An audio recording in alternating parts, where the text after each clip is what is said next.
parliez beaucoup d'informatique, d'ordinateur, d'avancées technologiques. N'oublions jamais que tout ça n'a qu'une cinquantaine d'années et qu'au regard du développement certes colossal que l'on fait sur nos ordinateurs, nos téléphones, finalement on est encore, nous aussi, à balbutier et on s'est focalisé sur certains points. Et aujourd'hui, on étoffe considérablement notre panel et on s'ouvre, entre guillemets. Donc, si, voilà, grosso modo, la synthèse d'image, mais je vais peut-être le faire. C'est la flèche de droite. Grosso modo, la synthèse d'image en informatique, ben, c'est de la génération d'images à partir d'ordinateurs sur des modèles. Et typiquement, les premières choses qu'on a fait, je vais essayer de faire, même si j'ai beaucoup d'images, une présentation très accessible, les premières choses qu'on a fait, ça a été d'essayer de reproduire le plus fidèlement possible sur un ordinateur ce qu'on pouvait faire avec un appareil photo. Donc, on a essayé de créer des modèles physiques les plus proches possibles de la réalité. Et on tend toujours vers ça. Et depuis peu, une petite frange de la population de chercheurs en synthèse d'image s'est dit, mais en fait, bon, on peut aussi tendre vers des choses qui ne sont pas dites photoréalistes, proches de la photo. Donc, qui tendent à véhiculer une émotion, une sensation de quelque chose de spécial. Donc, par exemple, vous pouvez avoir une image très technique, vous pouvez avoir aussi une caricature de quelque chose, qui sont des déformations, mais qui traduisent une information et qui véhiculent une information. Donc, en fait, effectivement, on a un ordinateur qui est au service de la création, on a des données qui sont extrêmement variées, qui peuvent venir d'images, de gestes, de films, qui peuvent être le résultat de mesures. Et les questions qu'on se pose aujourd'hui en synthèse d'images expressive, donc pour véhiculer du sens en plus, transformer notre image pour qu'elle véhicule plus de sens, c'est adapter ça à l'utilisateur, adapter ça à la personne qui va regarder l'image, adapter ça au métier, parce que parfois aussi ça peut être une aide simplement à la compréhension de quelque chose. Donc c'est un domaine qui est vraiment très récent, il a moins de 10 ans, et à la première conférence qui a eu lieu, vous voyez, on a défini notre terminologie, on s'est posé comme du rendu non photoréaliste. C'est-à-dire qu'à la première conférence, on n'a pas réussi à trouver le terme, on s'est défini par une négation de quelque chose, ce qui est une absurdité. Voilà. Donc aujourd'hui, on tend à dire qu'on est du rendu expressif, c'est-à-dire des outils informatiques pour la communication visuelle. Alors, on est toujours basé sur l'image. On ne va pas se passer d'image, on est des chercheurs en synthèse d'image. Mais on essaye de transformer, de faciliter la création d'images pour qu'elles puissent transmettre un message. Je vous donne un exemple très simple vis-à-vis de l'accessibilité à cette pièce. Sur un fauteuil roulant motorisé, on pourrait imaginer qu'il y a un petit écran et qu'en direct, une caméra regarde ce qu'il y a et me balise, me rende une image qui me balise les zones qui me sont accessibles, moi, compte tenu du fauteuil que j'ai. C'est-à-dire qu'ils me disent clairement, ne va pas au bout, là-bas, il y a une marche, tu ne vas pas réussir à la franchir. Donc voilà sur quoi on travaille. Alors, il y a plein de sous-domaines. Hein. Comment on fait ça? De la même manière que quand on essayait de reproduire la réalité, on n'est pas des experts de la physique, donc on s'entourait de physiciens qui nous disaient voilà comment fonctionne la lumière et voilà comment vous devez faire vos calculs. On s'est aperçu que les artistes avaient déjà fait ce travail-là. C'est-à-dire un travail qui consiste à mettre en évidence, à mettre en exergue des parties de l'image de manière à faciliter sa compréhension. Et en particulier, les impressionnistes ont fait ça à la fin du 19e siècle, au début du 20e siècle. C'est-à-dire qu'au moment où on en est à faire du photoréalisme sur de la peinture, au moment où l'appareil photo apparaît, eux, ils font autre chose. Ils font ressortir de l'émotion dans l'image. Ils transforment les couleurs, ils changent les perspectives, etc., etc., de manière à focaliser l'attention. Donc il y a évidemment des tas de problèmes. Je vous présente juste un petit pan des technologies qui existent aujourd'hui, qui sont faites à travers le monde. Donc ça regroupe environ, je dirais, 500 personnes dans le monde qui se posent ces questions. Donc voilà, exemple très, très concret, quand on modifie la profondeur de champ, quand on fait des traits de pinceau, quand on change les couleurs, on aide à la perception des choses. Donc voilà sur quoi c'est basé. Clairement, les premiers travaux qui ont été effectués consistaient à faire le focus sur une partie de l'image, donc de la simplification photographique. Donc ça s'apparente un petit peu au style BD qu'on pourrait retrouver à différents endroits. Et nous, les questions qu'on se pose, c'est comment on peut faire ça automatiquement.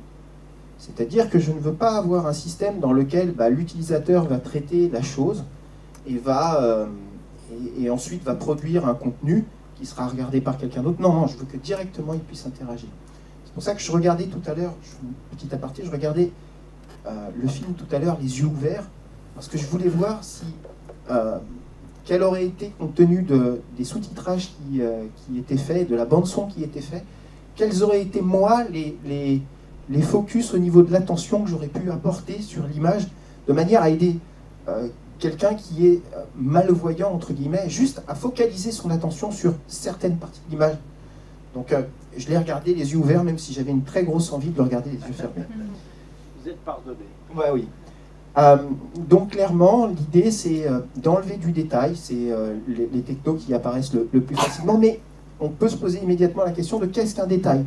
Moi, j'ai pas la réponse. Là, c'est l'auteur qui doit me l'apporter, c'est celui qui a conçu l'image ou la scène 3D qui doit me dire ça c'est du détail, ça c'en est pas, parce que c'est difficile à réaliser. Alors on a aussi des techniques qui sont assez connues dans le monde artistique, qui consistent à automatiquement produire des silhouettes, des contours, et donc qui ne donne pas un aspect photoréaliste à l'image, mais qui lui donne un aspect crayonné, qui simplifie considérablement la lecture d'une image.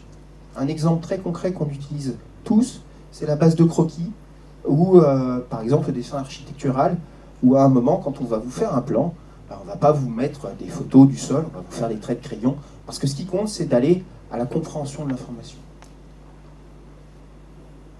Donc ça, c'est comment c'est fait, mais c'est pas dans notre cas. Donc on extrait grosso modo des propriétés automatiquement, dynamiquement, à la volée, par rapport au modèle qui est fait. Ça peut être fait automatiquement sur des jeux vidéo, typiquement. Et puis, on modifie les choses, on modifie les traitements et on apporte des rendus très particuliers. Donc à chaque fois, dans nos thématiques, on se pose la question de quelle est l'évaluation de la chose. Parce que, autant dans des synthèses d'images photoréalistes où on essaye de reproduire des photos, l'évaluation est assez simple. Il suffit de prendre une photo de la scène, de regarder l'image de synthèse générée, de les comparer, et de se dire voilà quelle est la proximité. Autant, comme nous on se met à faire de l'expressivité, l'évaluation est beaucoup plus difficile. Donc on a des mesures sur typiquement la reconnaissance de forme, la vitesse. C'est utilisé aujourd'hui ça dans le cadre de l'industrie pour faciliter la compréhension de certaines pièces mécaniques. Ça peut être utilisé aussi, comme je vous le disais, pour éviter des obstacles pour des personnes ou pour de l'accessibilité.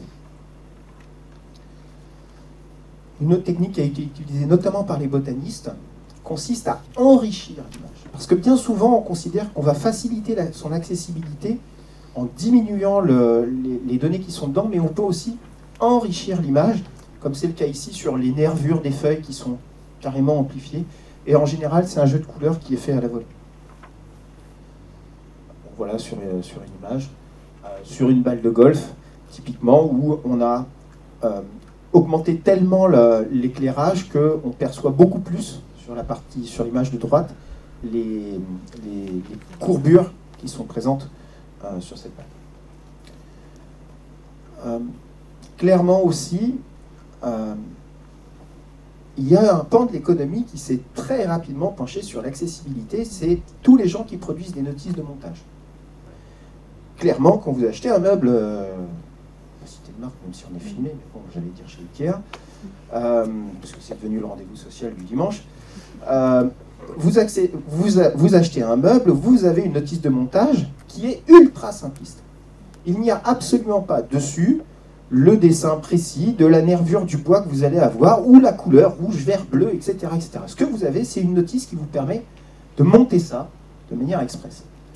De la même manière, quand on suit une instruction, un plan, on tombe sur des choses qui sont assez simplistes.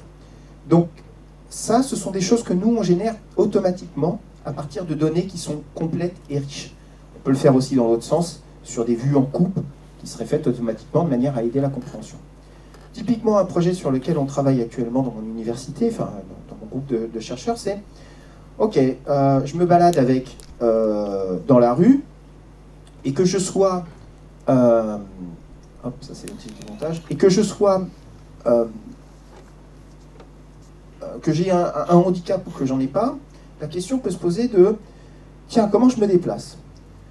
Alors, bon, moi je travaille avec l'image, il me faut absolument l'image pour travailler, donc, j'arrive à un angle de rue, quand je suis arrivé à l'angle de la rue, est-ce que j'étais au bon angle? Mon seul moyen aujourd'hui pour détecter ça consiste à arriver à voir le petit écriteau qui se trouve en général à 3,50 m de hauteur et qui indique le nom de la rue, s'il est présent. Et comme je suis en voiture et que derrière moi il y a encore quelqu'un, je fais ça à une certaine vitesse, c'est vraiment pas terrible. Est-ce qu'on ne pourrait pas imaginer un système dans lequel l'ordinateur analyserait automatiquement, avec des données 3D qu'on aurait dans nos villes, les façades des immeubles et me dirait au moment où je dois tourner, là, tu dois avoir une boulangerie, ou là, il y a un fronton qui est rouge, très particulier, que tu n'as pas ailleurs. Et me dégraderait complètement tout ce que je ne dois pas voir et qui ne doit pas focaliser mon attention. Si j'arrive à faire ça, alors j'arrive à faire un système qui me permet de guider l'attention de la personne, voire même de l'aider à voir certaines choses qu'elle n'aurait pas vues. Vous pouvez imaginer même un guide touristique sur ce mode-là, où on va s'amuser à regarder quelles sont les fontaines à Paris, et vous pouvez passer à des tas d'endroits sans les voir, et si vous avez un outil qui vous ferait le focus en vous disant « là, il y a quelque chose d'intéressant », alors vous pourriez l'avoir. Au passage, enfin, en guise de conclusion, j'aime bien l'idée que dans les projets qu'on a aussi, et on essaye de rejoindre les attentes de ce groupe de pensée. On y va doucement, je suis désolé, parce qu'on vient de loin. Et au début, on avait la quête du photoréalisme. Alors petit à petit, on tend vers ces choses-là.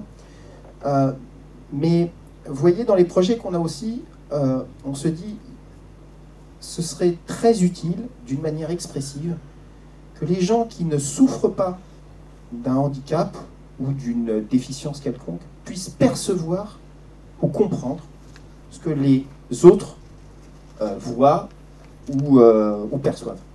Donc typiquement dans les projets qu'on a à travers les rendus expressifs, on a de l'aide à l'accompagnement pour des personnes âgées qui souffrent de déficiences visuelles, notamment dues à des maladies type diabète et autres.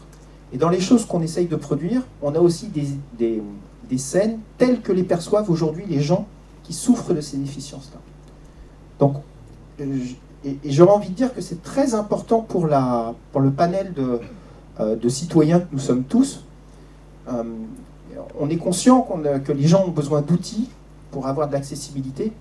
Par contre, c'est important de montrer aux autres à quel point cette accessibilité est difficile pour les gens qui en ont vraiment besoin.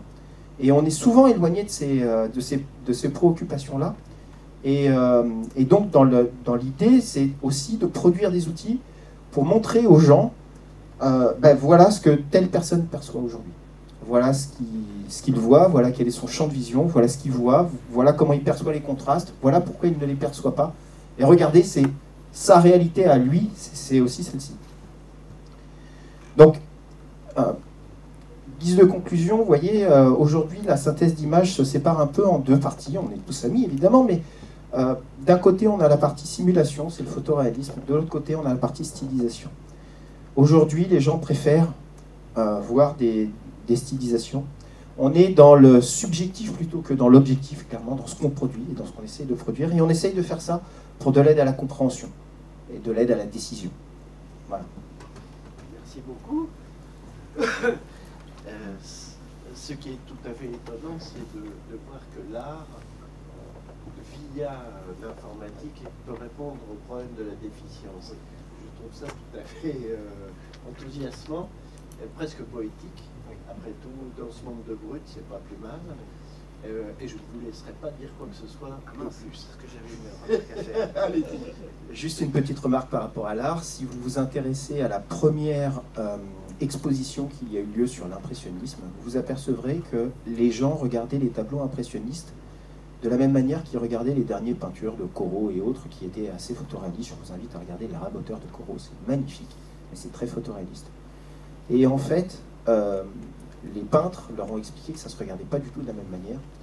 Et si vous regardez le travail même d'un artiste, c'est de vous amener à regarder là où il a envie que vous regardiez. Enfin, d'un peintre, d'un cinéaste, d'un photographe, etc., etc. Et c'est d'arriver à véhiculer une information, une sensation qu'il a envie de transmettre à travers son œuvre. Et c'est ce qu'on essaye aujourd'hui de faire, et on le fait évidemment en s'inspirant de ce qu'ils ont fait, puisqu'on n'est pas des artistes. Nous, on est des techniciens et on essaye de mettre en place ces modèles-là automatiquement de manière à pouvoir retransférer et retranscrire. Merci encore.